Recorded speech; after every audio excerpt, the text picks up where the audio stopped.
Friends, మనం మొదటి నుంచి చెప్తూనే ఉన్నాం, ఎక్కడికక్కడ పూర్తి పరిజ్ఞానం లేకుండా ప్రవర్తించే నాయకులు ఎవరైనా భంగపాటుకు గురికాక తప్పదు. భంగపాటు ఎంత తీవ్రంగా ఉంటుందంటే ప్రజల్లో పూర్తిగా చులకనైపోయేంత తీవ్రంగా ఉంటుంది. నిజమే, ఎక్కడో పోర్టులో, కాకినాడ పోర్టులో బియ్యం అక్రమ రవాణా అవుతుందన్న వార్త తెలుసుకొని హుటాహుటిన ఢిల్లీ నుంచి నేరుగా అక్కడికి వచ్చి సీజ్ ద షిప్ అని హుకుం జారీ చేయడమే కాకుండా, ఎవడాపుతాడో చూస్తాను, కేంద్రం నుంచి ఏదైనా వస్తే నేను చూసుకుంటా, సీజ్ ద షిప్ అన్నాడు. మనం అప్పుడే చెప్పాం, అంతర్జాతీయ చట్టాలు ఉంటాయి, అంతర్జాతీయ చట్టాలకు లోబడే ఎక్స్పోర్ట్స్ జరుగుతాయి, ఎపెడా లాంటి సంస్థలు ఉన్నాయి, అవన్నీ మానిటర్ చేస్తాయి, అనేక రకాల నిబంధనలు నియమాలకు అనుసరించి ఎక్స్పోర్ట్స్ జరుగుతాయి. అంత తేలిగ్గా ఉండదు వ్యవహారం. కానీ మరి సీజ్ ద షిప్ అన్న తర్వాత షిప్ని ఆపేసే అధికారం, ఒకవేళ షిప్ని ఆపితే జరిగే పరిణామాలు ఎదుర్కోవాల్సి ఉంటుంది. ఇవాళ అదే జరిగింది. కేంద్ర ప్రభుత్వ అజమాయిషీలోని ఒక సంస్థ రాష్ట్రానికి లేఖ రాసింది. ఏంటా సంస్థ? Exports national cooperative exports limited. అది రాష్ట్ర ప్రభుత్వానికి లేఖ రాసి, మీరు బియ్యం ఎందుకు ఆపుతున్నారు, షిప్పుని ఎందుకు ఆపుతున్నారు, మీరేదన్నా చెకింగ్స్ ఉంటే పోర్టు దాకా రాకుండా అడ్డుకోండి. 3 చెకింగ్స్ చెక్ పాయింట్లు పెట్టామంటున్నారు, చెక్ పోస్టులు, ఇంకే 3 కాతే 30 పెట్టండి. పోర్టులోకి వచ్చిన తర్వాత వన్స్ అవి లోడ్ అయిన తర్వాత షిప్ ఆగడానికి వీల్లేదు. ఎందుకంటే G2G అంటే గవర్నమెంట్ టు గవర్నమెంట్ ఒప్పందాలు జరుగుతాయి. వాటి మేరకు ఈ షిప్పులు అక్కడికి వెళ్లాల్సి ఉంటుంది. ఆ దేశాలకు వెళ్ళకపోతే నష్టపరిహారం చెల్లించాల్సి ఉంటుంది. కేంద్ర ప్రభుత్వమే చెల్లించాలి. చాలా తీవ్రమైనటువంటి పరిణామాలు ఉంటాయి. అంతర్జాతీయంగా తలవంపులు వస్తాయి. ఇవన్నీ ఉంటాయి. ఇవన్నీ ఏం పట్టించుకోకుండా సీజ్ ద షిప్ అనేస్తే ఎట్లా?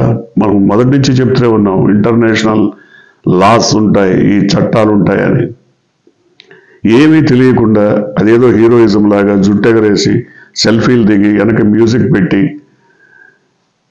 పైగా అక్కడ ఒక ప్రెస్ మీట్ పెట్టి, తీవ్రవాదులు చొరబడుతున్నారు, ఉగ్రవాదులు వచ్చేస్తున్నారు, అమ్మాయిల ఎక్స్పోర్ట్ జరిగిపోతుంది, ఇంకేదో గంజా ఎక్స్పోర్ట్ వస్తుంది, డ్రగ్స్. ఇవన్నీ ఎందుకండి? మీరు 100 చెక్ పోస్ట్స్ పెట్టుకోండి, 100 చెక్ పాయింట్స్ పెట్టి అక్కడ మీరు చెక్ చేయండి. బయట వన్స్ పోర్ట్లోకి ఎంటర్ అయిన తర్వాత మీరు చెక్ చేయడానికి లేదు. అది కస్టమ్స్ వాళ్ళు చేయాలి, లేదా కేంద్ర ప్రభుత్వ ఆధీనంలోని కొన్ని ఇంటెలిజెన్స్ వ్యవహారం చూసేటువంటి సంస్థలు చేయాలి తప్ప మీకు అధికారం లేదు. పోర్టు బయట ఎన్ని చిందులైనా వేయచ్చు, ఎన్నైనా చేయొచ్చు. రేషన్ బియ్యం వాటిని సార్టెక్స్ బియ్యంగా మార్చి వాటిని ఎక్స్పోర్ట్ చేస్తున్నారు అనేది మీ బాధ, అంతే కదా? అసలు రేషన్ బియ్యం పోర్టుకే రానివ్వకండి.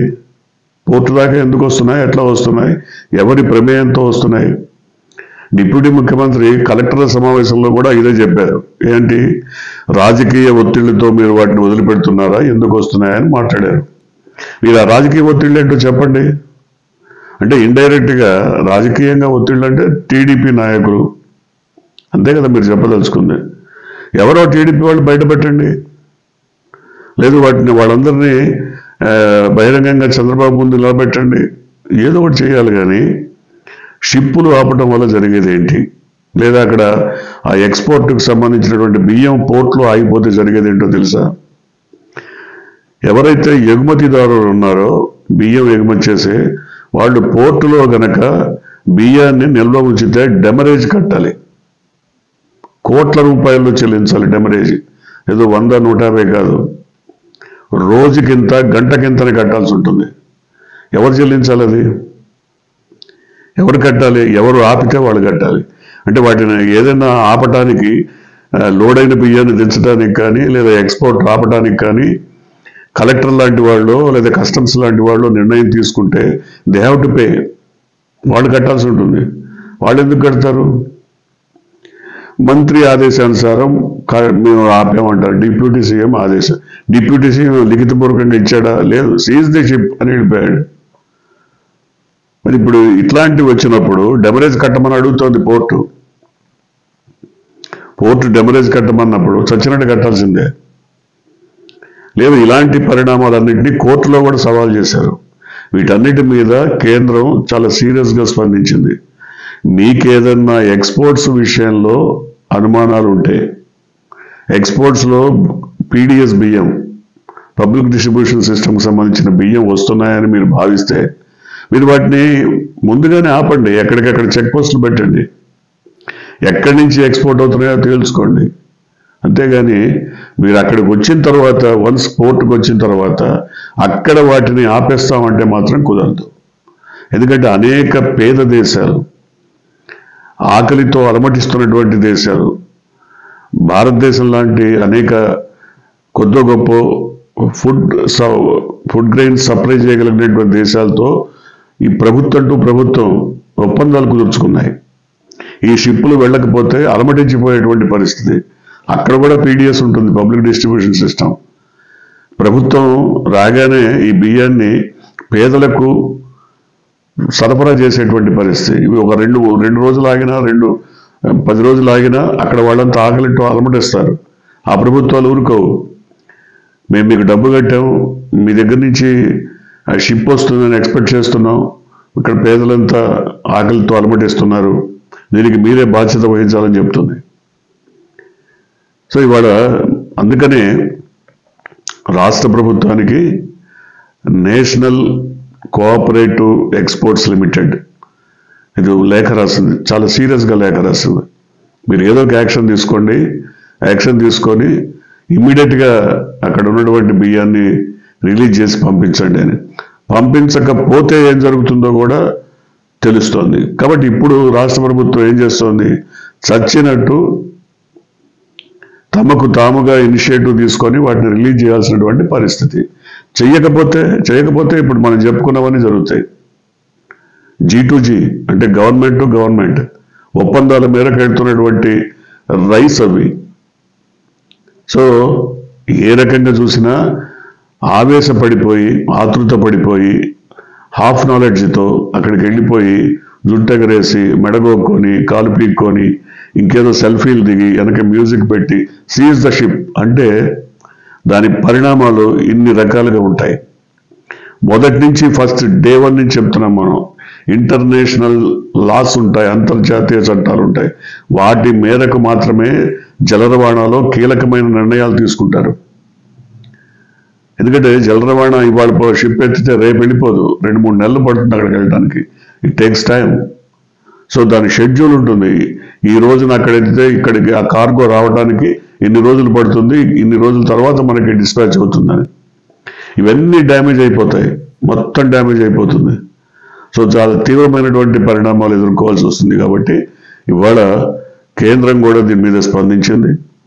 మీకు ఒకవేళ పబ్లిక్ డిస్ట్రిబ్యూషన్ సిస్టమ్కి సంబంధించిన బియ్యం ఏదైనా అక్రమ రవాణాకు గురవుతున్నాయని భావిస్తే మీరు చెక్ పోస్టులు పెంచుకోండి. మీరు ఒక్క బియ్యపు గింజ కూడా బయటికి రానివ్వకుండా చేయండి. మీకు ప్రభుత్వం ఉంది, యంత్రాంగం ఉంది, అన్నీ ఉన్నాయి.